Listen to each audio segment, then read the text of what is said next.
Bien, bueno, hacemos la tercera llamada, vamos a comenzar.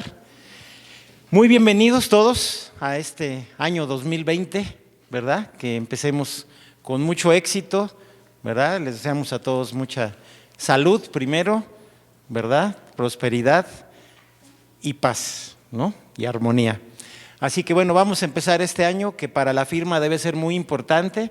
Como ustedes ven, cumplimos el 25 aniversario de que fue fundada la firma. El 27 de marzo vamos a cumplir 25 años de fundados. Y por aquí nos acompañan gentes que están casi desde el principio, ¿no? Que estoy viendo caras muy conocidas ya. Y otros más nuevos que también pues los invitamos al festejo, ¿no? Bien, entonces este año lo tenemos preparado muy interesante. Tenemos un programa de aproximadamente 150 horas de capacitación. Como ustedes saben, para la firma, para UC Ansys América y UC Ansys Global, es muy importante esta capacitación, porque es la base de que una firma pueda tener calidad. Desde luego, con un programa también de un sistema de calidad que ya tenemos y revisiones de calidad. Pero la base de todo, para que podamos trabajar como firma, es tener una metodología común y una capacitación común. Entonces, este año, miren, en números redondos vamos a tener 69 horas de este que le llamamos normalmente diplomado. Este año, por cuestiones reglamentarias de los colegios e institutos, no va a ser diplomado, sino van a ser una colección de cursos y conferencias, porque la palabra diplomado no la tienen muy bien catalogada los colegios e institutos. Entonces va a ser una colección de cursos y conferencias que les vamos a dar la constancia a fin de año en un solo documento. Son 69 horas que empiezan con el curso del día de hoy de Reforma Fiscal 2020.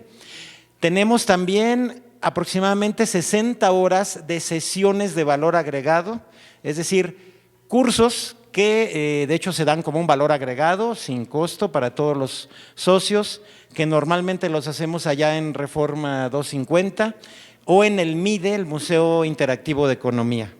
Y ya están programadas. De hecho, tenemos una el 6 de febrero, que es de miscelánea fiscal, fideicomisos y grado de riesgo.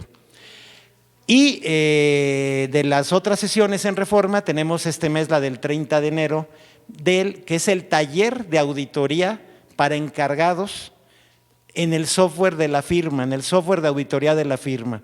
Les invito para que se registren en nuestra mesa de recepción. ¿Cuántas personas van a ir? No hay tanto cupo, así que es importante los que primero se registren, van a poder estar ahí, ¿verdad? Solo con costo de recuperación del coffee break, pero van a ser 5 talleres de enero a mayo en cada una de las secciones de auditoría del software que ya tenemos, que ya está liberado en español e inglés. Y tenemos también webinars, esto lo voy a repetir yo creo que más tarde, después de comer. Tenemos webinars, una serie de 5 webinars también, que nos van a dar desde el despacho de Ecuador, IFS. Empezamos pasado mañana, este jueves, a las 9 de la mañana por Webex. Les vamos a mandar la liga. Es un webinar en gerencia y estrategia de tecnología informática. Y después vamos a tocar todos los temas de auditoría informática también en estos webinars. Les invitamos a que participen. Y desde luego tenemos también la serie de programas de impuestos en América y en México que nos ayuda a coordinar nuestro querido Vicente Ortiz, que más tarde va a dar un tema aquí también, en asociación con Estrategia Intelectual, la estación de radio TV por internet. Así que bueno, les digo, son más de 150 horas que les invitamos a que las aprovechen, ¿verdad? Muchas veces tenemos la capacitación y no la tomamos por ocupación, por desidia. Hagámonos el hueco para tomarla, ¿no? Vale la pena. Bien, y entonces empezamos hoy con este ex diplomado y hoy programa de anual de capacitación, así le estamos llamando, de la firma oficial. Entonces, hoy empezamos con el tema del curso de reforma fiscal. Vamos a estar aquí de 10 de la mañana a 7 de la noche aproximadamente. Hay una serie de temas y expositores que han preparado muy bien. Y también, bueno, par de avisos parroquiales que siempre son importantes, yo diría 3. Uno, siempre me preguntan, bueno, ¿dónde están los sanitarios? Los tenemos en la parte de atrás, caballeros y damas, ¿no? O damas y caballeros. Segundo, ahora sí que nuestra también transformación de la firma, vamos a quitar en los cursos internos la letanía de leer todos los currículums a solicitud de los mismos expositores, porque antes estábamos media hora leyendo un currículum. Sabemos que son personas muy preparadas, ya los conocemos, así que vamos a ser muy concretos, nombre, profesión y puesto en la firma, ¿no? Nada más, porque era una letanía de media hora por expositor y bueno, creo que queremos tomar el curso más que eso, ¿no? Ok, y desde luego, bueno, lo que ya saben siempre se recomienda, sabemos que hay urgencia, tratemos de poner nuestros celulares en vibrador para no interrumpir la exposición. Estamos grabando, estamos transmitiendo en vivo por streaming en la página de la firma. De hecho, le damos la bienvenida a toda la gente que nos está escuchando ahorita. Entendemos que nos escuchan por ahí en Michoacán, en Guadalajara, Tijuana, Monterrey, Saltillo, Aguascalientes, Veracruz, Yucatán, en varios estados más, en Guerrero, en fin, espero que no se me pase, Sinaloa y varios más. Así que les damos también la bienvenida. Si nos están viendo en algún otro país de la firma, también bienvenidos. Y bueno, como estamos transmitiendo, tratemos de hacer esto del celular, les pedimos. Y tenemos espacio por ahí en la parte posterior para cuando alguien tenga una urgencia, ¿no? Que siempre las hay, ¿no? Entonces, bueno, pues sin más, empezamos con el primer tema. El primer tema de hoy le llamamos el paquete económico 2020, tan ya comentado y con tanta preocupación que ha dado a toda la población, yo diría, ¿verdad? Y esto va a contener las consideraciones económicas del 2020 y la ley de ingresos y egresos. Esto fue preparado en conjunto por Juan Antonio Castro y por Francisco Betancourt. La exposición la va a hacer Francisco Betancourt, que es contador público y abogado certificado, y es vicepresidente del comité fiscal de la firma. Entonces, pues sin más, le damos el micrófono a Francisco, ¿no? Adelante. Lo tengo aquí. Buenos días a todos, feliz año, aunque ya estamos por el día 20, pero es un gusto para mí estar otra vez con todos ustedes y los cursos de este año que para muchos pensamos que pinta complicado, pero yo creo que es una oportunidad interesante de poder ofrecer a nuestros clientes esta serie de cambios y esta serie de asesorías que pues impactarán sus finanzas definitivamente y en algunos casos están impactando sus operaciones tal cual, ¿no? Entonces, vamos a empezar con un tema. Quiero avisarles un punto, como dice Mauricio, aviso parroquial. Juan Antonio y yo hemos trabajado mucho en conjunto, traemos un par de proyectos muy importantes y por eso Juan Antonio ahorita tuvo que salir de viaje. Lo estoy retomando yo un par de temas que le iba a dar. Pero bueno, hay que reconocer también la labor de Juan Antonio en la investigación y los cursos que apoya UCCC Global. Pues vamos a empezar, porque prácticamente voy a estar todo el día con ustedes, junto con Vicente. Entonces, las preguntas, esto va a ser a manera de curso, no a manera de plática, conferencia. Si van saliendo, pues estaremos tratando de contestarlas en todo momento, ¿no? Entonces, muchas gracias y vamos a comenzar con esto que se llama Perspectivas de la Reforma Fiscal 2020. Bueno, como primer tema, y dentro del análisis, principalmente publicaciones por parte de la ley de ingresos de la Federación, hay una serie de eventos y elementos importantes a evaluar sobre la reforma fiscal, ¿no? Recordemos como primer punto que esta reforma fiscal nace el anteproyecto el 8 de septiembre. Consecuencia de una serie de cambios muy importantes y de hecho aquí el último párrafo es texto tal cual del anteproyecto. La reforma se publica el 9 de diciembre a través del proyecto de reforma para efectos de la ley del ISR, el Código Fiscal de la Federación, la ley del IEPS y la ley del IVA. Pero todo este antecedente Y toda esta reforma, si bien no nos impone nuevas contribuciones, nuevos impuestos, vienen una serie de reglas que cada vez parecen ser más agresivas, ¿no? Entonces, ocasionalmente tenemos ciertos lineamientos o cierto pensamiento muy orientado a qué es el tipo de gobierno el que nos impone una legislación fiscal. Y la realidad es que sí, una parte de es el gobierno o el partido político que nos está gobernando, pero una parte mucho más importante y más fuerte es que nosotros como país pertenecemos a una organización mundial que es la OCDE. Bueno, somos parte de la ONU. La ONU al mismo tiempo tiene una serie de organizaciones mundiales y dentro de esas la que regula toda la parte contributiva y de recaudación es la OCDE. Y la OCDE, por el simple hecho de pertenecer a esa organización, nos impone una serie de políticas económicas y de recaudación. Es decir, no todas estas políticas nuevas, aunque sí algunas de ellas provienen directamente de nuestras cámaras de senadores y diputados o incluso propuestas de la misma Secretaría de Hacienda, las políticas más fuertes y convincentes vienen de organismos internacionales, ¿no? Y por ejemplo, aquí en este texto se hablaba, por ejemplo, del combate a instrumentos híbridos, la limitación y la deducción de intereses, que son reformas fiscales que vamos a analizar en el contexto de esta plática y de este curso, y que nada tienen que ver con alguna disposición en materia local o demás. Es mera recomendación de la OCDE. Entonces eso es muy importante. Por otro lado, tenemos evidentemente las regulaciones en actividades digitales, en la subcontratación y la identificación de razón de negocios, que son elementos muy importantes y trascendentales que por primera vez se evalúan mediante una visión distinta en México.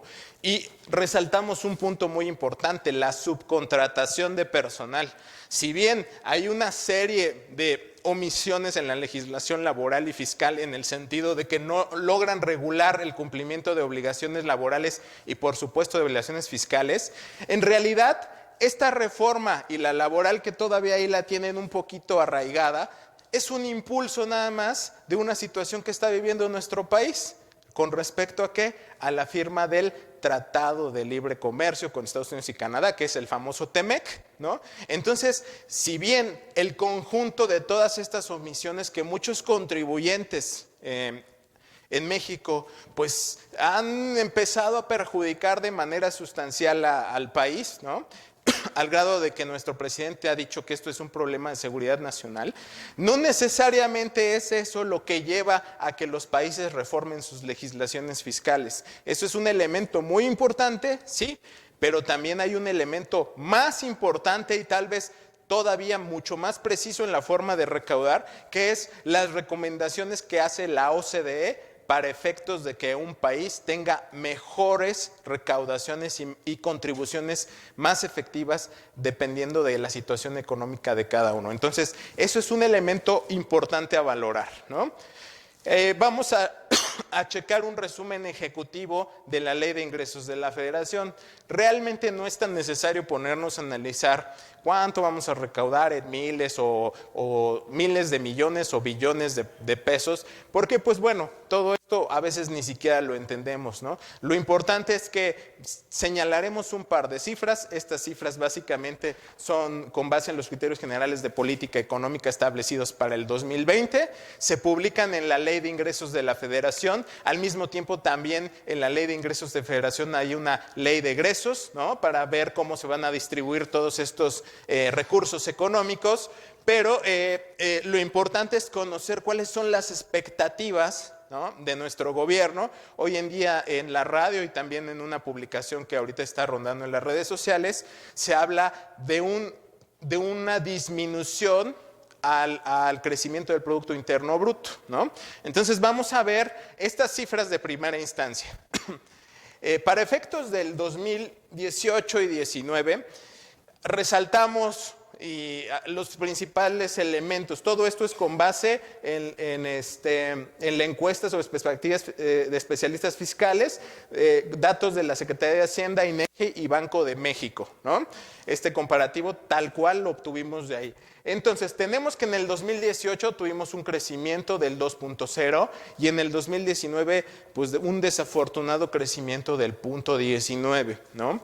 Hay que resaltar que hay algunos especialistas y economistas que incluso han manifestado que ese punto 19 simplemente fue para que no se viera dentro de un panorama la imagen de que teníamos una pérdida o un crecimiento negativo, ¿no? Sin embargo, pues las cifras oficiales hablan de un punto 19. ¿Qué sigue para el siguiente año, para el 2019 y 20? Si bien ¿cómo se llama? En el 2020 se espera un crecimiento del 1.5 al 2.5. Hoy en la mañana se pronunciaron algunos organismos que nuestro crecimiento no iba a llegar ni siquiera al 1% para el 2020, ¿no? De acuerdo con la encuesta de Banco de México, el Banco de México se va un poquito más conservador y manifiesta un 1.39. El precios al consumidor, que estamos hablando más o menos de la inflación, tenemos 4.8, 3.9 y estamos manifestando que sería aproximadamente el 3% de la inflación que se manifestaría en este ejercicio, ¿no? El tipo de cambio, pues aquí parece ser que hemos tenido buenas cifras en el transcurso del año. El gobierno está señalando conservadoramente 20, la encuesta Banco de México 20.38, creo que no hay mucha variación. Sin embargo, en lo que llevamos del año, creo que el tipo de cambio incluso ha sido mucho más bajo que 20, ¿no? Incluso al 18.9, 18.8, ¿no?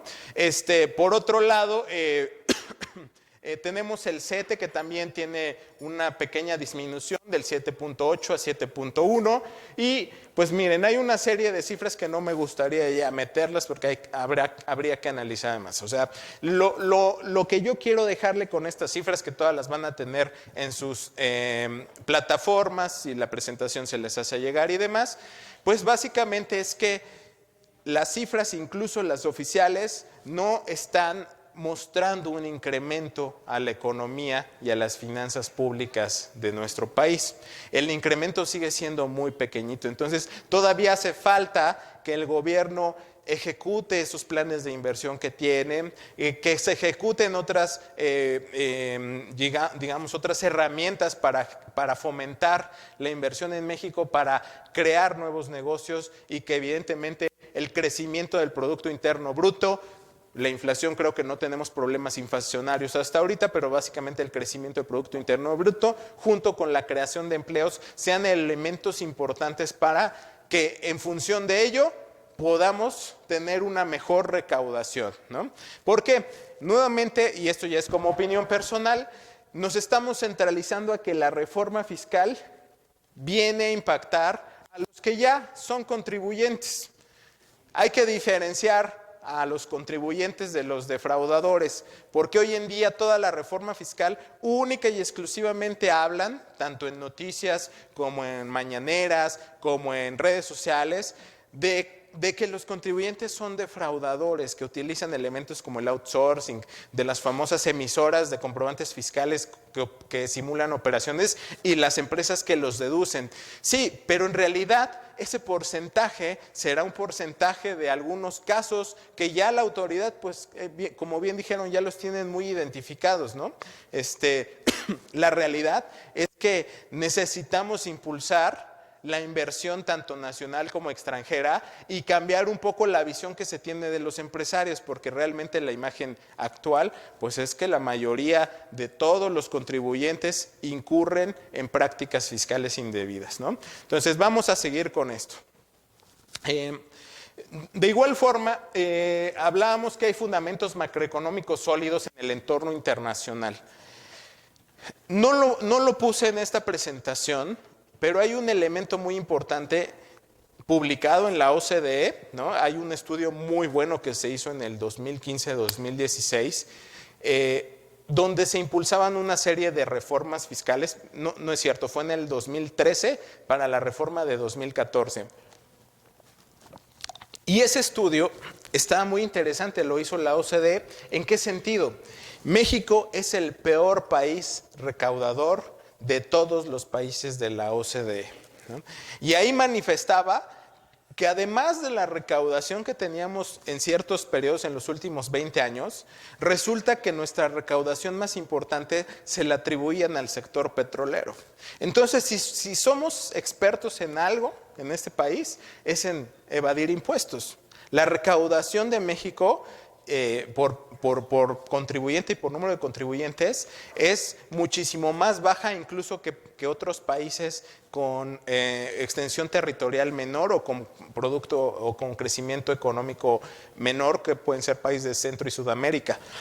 Entonces esa es una tarea preocupante, y por eso es que se han impulsado de manera agresiva una serie de reglas fiscales, ¿no?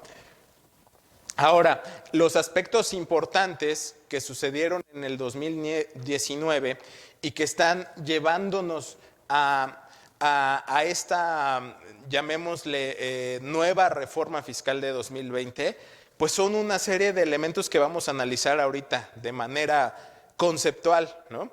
Y primero hablábamos de la regulación del famoso Tratado de Libre Comercio con Estados Unidos y Canadá, porque nos impone reglas muy específicas para ciertos sectores, entre ellos el sector automotriz, y que siendo que el sector automotriz es el sector más importante en este país en cuanto a industria. La reforma laboral y criterios de outsourcing, que lo analizaremos ya contextualmente en un par de ocasiones a lo largo de la plática. El crecimiento económico del Producto Interno Bruto, la elusión y la evasión fiscal a través de los factureros, que eso es como nos los han vendido, que básicamente pues es una defensa que no podemos utilizar, porque la realidad es que los factureros han crecido en gran medida y ahora son más evidentes y es más fácil de ser observados, ¿no? Los requerimientos de prevención de lavado de dinero, que si bien no hay una reforma en materia de prevención del lavado de dinero, lo que sí hay es una cacería de brujas, y ya lo vivimos en noviembre. Y otros elementos que analizaremos, ¿no? A ver, vamos a ver aquí un poquito de la situación mundial y la situación del país. Se habla mucho de que el gobierno está rezagado en las inversiones, que no hay proyectos. Sí, es cierto, tal vez la política económica del nuevo gobierno de la 4T no es la más eficiente, pero a nivel mundial tampoco está la situación como para presumir. El Producto Interno Mundial, ¿no?, también ha disminuido. Y ustedes recuerden que México es uno de los países que tiene más comercio con N cantidad de países en el mundo y tratados internacionales de comercio internacional, tratados de libre comercio, tanto acuerdos de intercambio de información y acuerdos para evitar doble tributación. Entonces, la situación de México y el mundo pues no es tan buena. Podemos voltear hacia otros países, Centro, Sudamérica, Europa, el mismo Estados Unidos, China, ¿no? Y hay países que realmente están teniendo una disminución importante de su Producto Interno Bruto. ¿Por qué? Porque hay una recesión económica mundial. Y esta recesión, pues evidentemente viene a impactar a países como México, ¿no? Entonces, no todo es atribuible única y exclusivamente a lo que está pasando dentro del país. Por otro lado, aquí podemos ver el índice global de gerentes de compras, donde tenemos en el sector manufacturero y de servicios igual una disminución. Todas estas son cifras del Fondo Monetario Internacional. Las exportaciones de México, China, Canadá, Estados Unidos, pues miren, México la verdad es que se mantiene, ¿no? Por el contrario de lo que se creía, que con este Tratado de Libre Comercio se iban a caer las exportaciones, y con algunos aranceles y guerras arancelarias que tuvimos hace un par de años con el acero, con algunos productos, pues técnicamente México se ha mantenido y ha salido afortunadamente muy bien después de estos cambios que ha habido en la legislación y en la forma de gobernar de Estados Unidos. Igual el intercambio comercial de México y Estados Unidos se mantiene estable, sí tiene una pequeña caída a mitad del año 2019, pero se mantiene estable dicho intercambio y por eso es que pues, la economía de México se puede llamar que se encuentra en condiciones bastante buenas, ¿no? Algún par de elementos, simplemente la zona euro, su contribución al Producto Interno Bruto, ¿no? Y la producción industrial, igual índice de gerentes de compras, donde ¿qué creen? Que también tenemos pues una disminución, un decremento. Entonces, si ustedes se dan cuenta, el objetivo de estas presentaciones y la idea que les quiero dejar es que pues México es un país estable, sí, tiene políticas que a lo mejor no sean las adecuadas, también, pero la situación global afecta muchísimo a países como México y más cuando dependemos de ciertos tratados internacionales. Y si el mundo no está bien, es imposible decir que México esté bien, ¿no? Entonces, hay que cambiar un poco la visión porque finalmente todas esas afectaciones son elementos importantes a valorar en el análisis que hacemos en el día a día, ¿no? Hablando un poquito ya de las cifras nacionales, ¿no?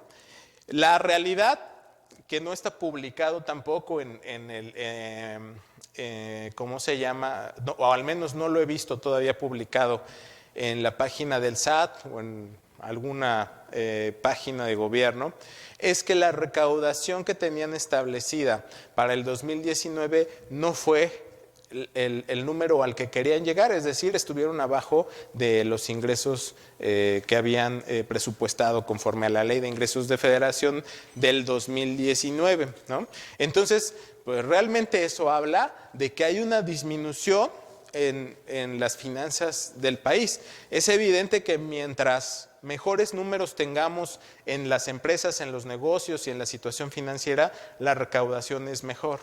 Y las cifras económicas no fueron las ideales, según lo han manifestado diversos especialistas, ¿no? Para efectos de este año, se estima obtener ingresos totales por 6.096 miles de millones, de los cuales 5.511 miles de millones corresponden a ingresos presupuestarios y el resto proviene de financiamientos. Punto muy importante, la recaudación pues básicamente crecería a una tasa del 2%, muy similar al crecimiento del Producto Interno Bruto. Entonces, si se dan cuenta, nos acaban de dar la respuesta a lo que les mencionaba al anterior. Ellos estiman crecer entre 1.5 y 2% y al mismo tiempo estiman que su crecimiento de recaudación va a ser del 2%. Entonces, la lógica es muy sencilla. Si yo crezco el 2, seguramente voy a recaudar el 2, ¿no? Adicionalmente a los ingresos que ya tengo presupuestados. Por esas razones que les comentaba y especialistas dicen que el año pasado, como no tuvimos el crecimiento que habían pronunciado de hasta un 4%, 3-4%, pues evidentemente la recaudación pues ni siquiera llegaron al presupuesto que habían establecido, ¿no? Dentro de la ley se estima el tipo de cambio de 19.9, tasa de interés nominal de 7.4% y en la mañana también señalaban que esta tasa podría bajar hasta el 6.5% y la inflación del 3% y que podría variar hasta un 3.5%, ¿no?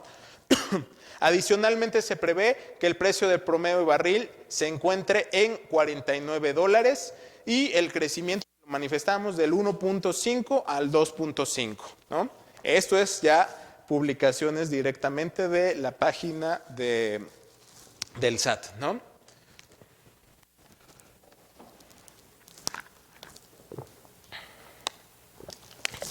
Ok, otros datos económicos importantes para efectos de la retención de bancos por intereses, ¿no? Sí tenemos un incremento, será ahora del 1.45%. Si no me equivoco, el año pasado estábamos en el 1.38%. La tasa de recargos se mantiene, quedaría en 1.47% mensual, ¿no? Y bueno, hay otras tasas de recargos ya dependiendo el plazo de hasta 12 meses 1.26, 12 hasta 24 1.53 y parcialidades superiores a 24 en 1.82, ¿no? Ok. Bueno, hasta ahí son todas las cifras económicas que pues en mi experiencia siempre es importante saberlas, ¿no?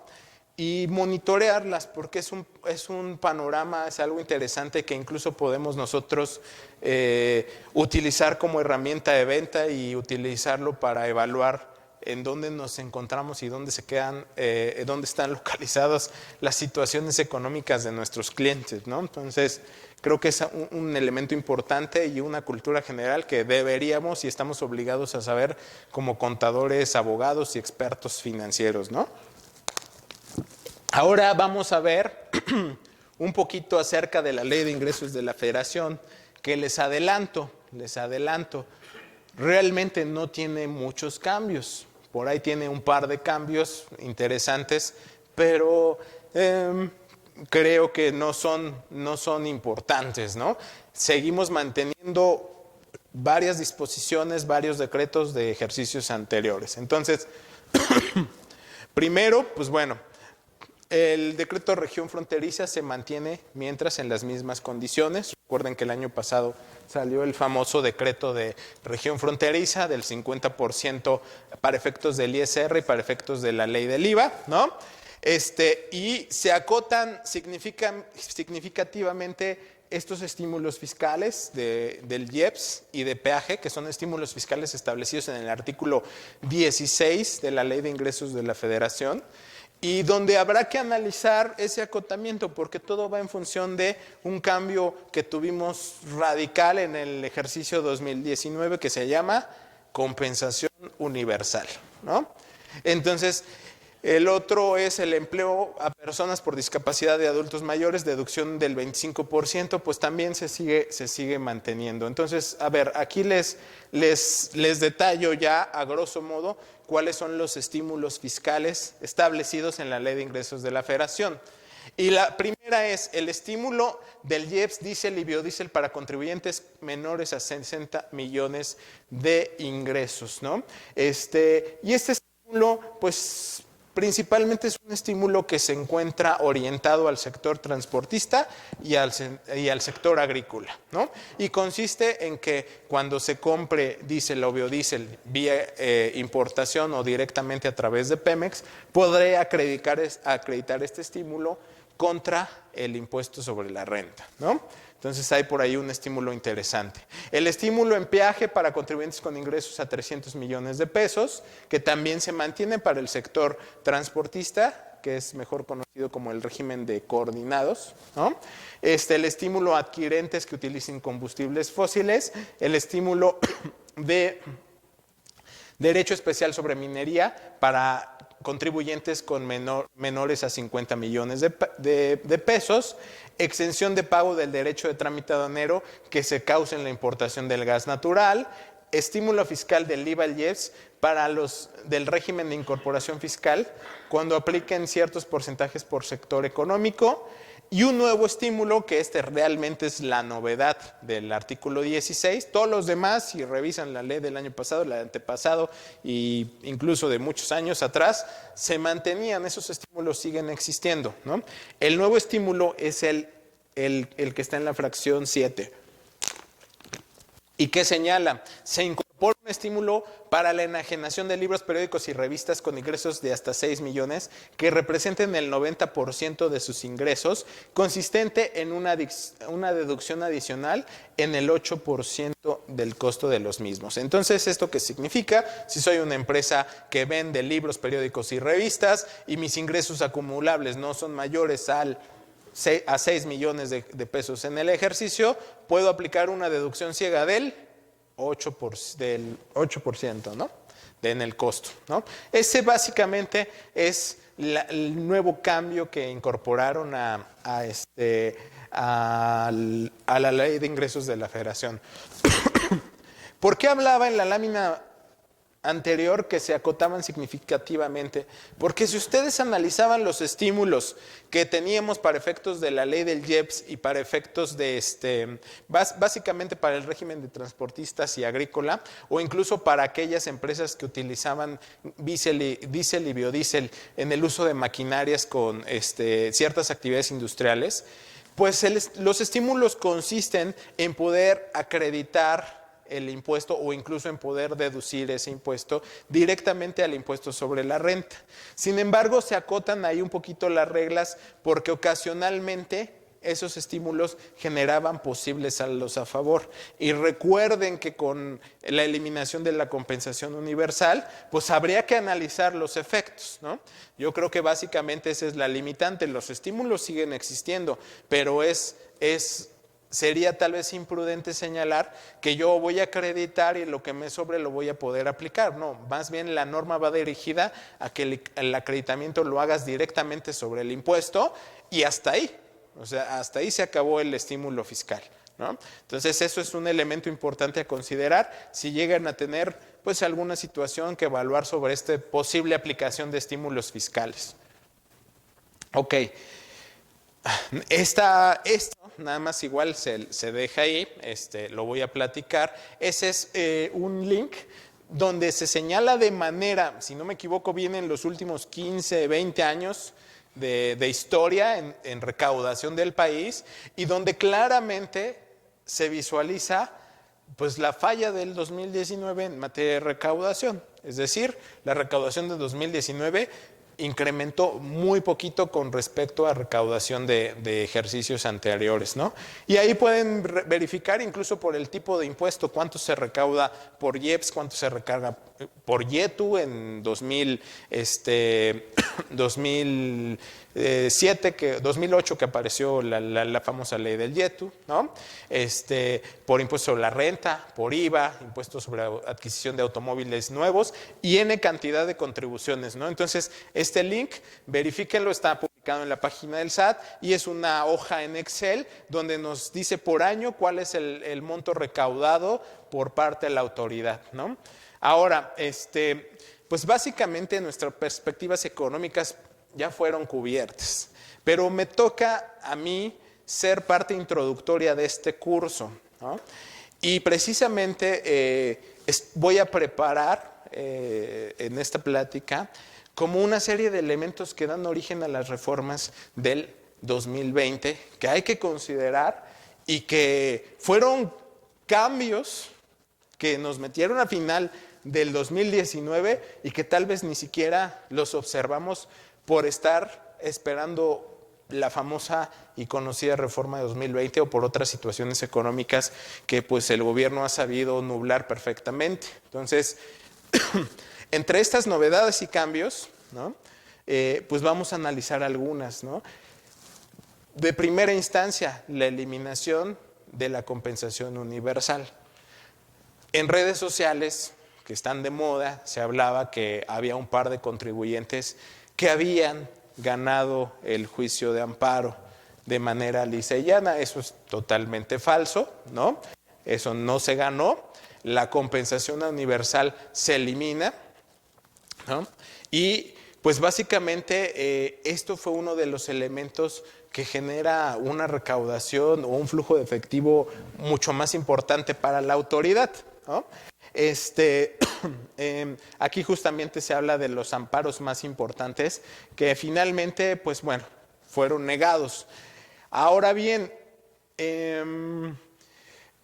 la situación que da origen a que nieguen estos amparos, pues más allá de hablar de una seguridad nacional, o sea, se habla principalmente de una afectación a la existencia del saldo a favor.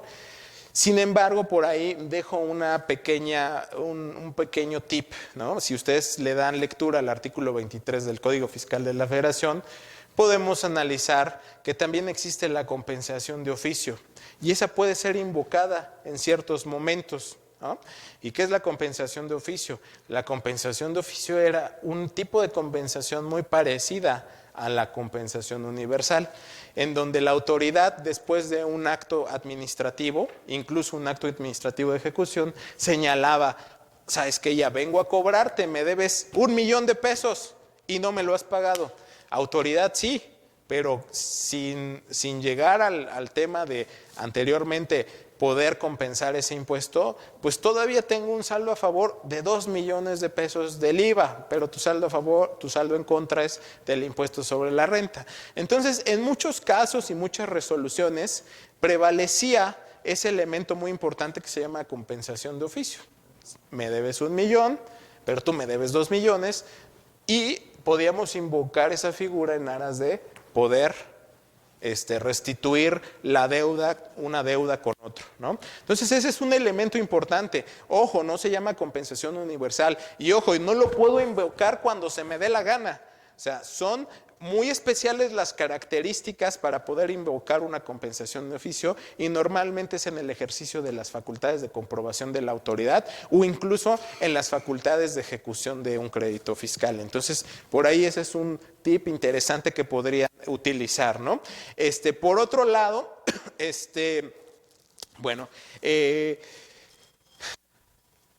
con esta reforma a la ley del IVA, pero que lo hicieron a través de la ley de ingresos de la Federación, en un artículo 25, si no me equivoco, de la ley de ingresos de la Federación, pues dejaron ciertas ambigüedades porque no modificaron de primera instancia la ley del IVA y la ley del IEPS, que hablaban específicamente de la compensación universal, y asimismo del artículo 23 del Código Fiscal de la Federación, que también hablaba de la compensación universal, ¿no? Entonces, si bien este cambio actualmente en nuestras leyes son muy claras, aquí hay que señalar y presumir un elemento clave. ¿Y cuál es el elemento clave? Hoy en día, para efectos de la ley del IVA, ya no existe la compensación.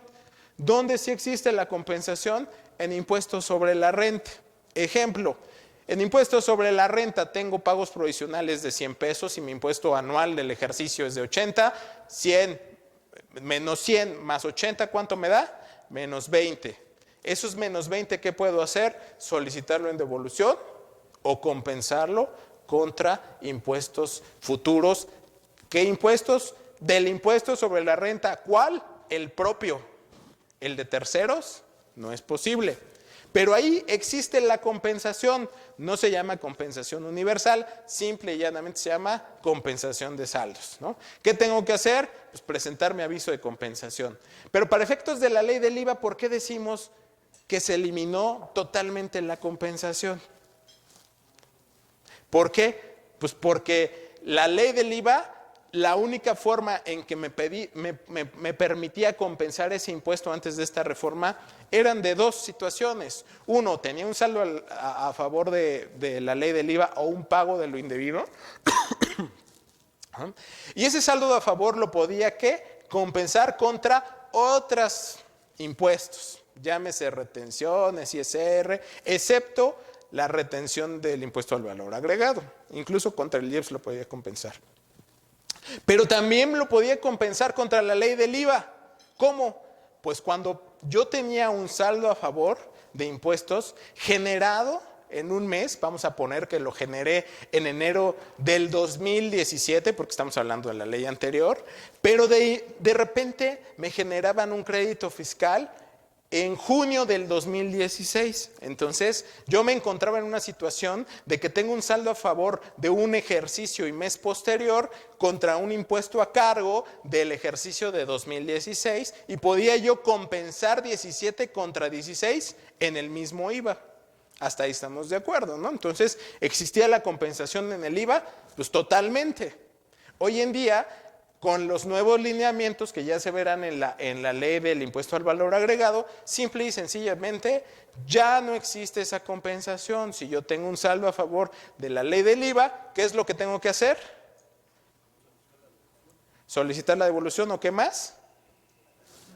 Acreditarlo contra impuestos a cargo en ejercicios posteriores. ¿Qué pasa si hoy en día Tengo un saldo a favor en enero 2019. En febrero tengo un impuesto por pagar. Enero, ¿cuánto fue saldo a favor por 100 pesos? Febrero, ¿cuánto? 50. Me lo acredito. Y de repente la autoridad me revisa ¿cómo se llama? Un mes antes y me dice, ¿sabes qué? Estaba hablando enero 2020, febrero 2020 y me revisa diciembre 2019. Oye, Francisco, te determiné que en diciembre de 2019 me debes otros 50 pesos. ¿Qué tendría que hacer ahí? No, pagarlos, pagarlos, no me queda de otra, los tendría que pagar, ¿no?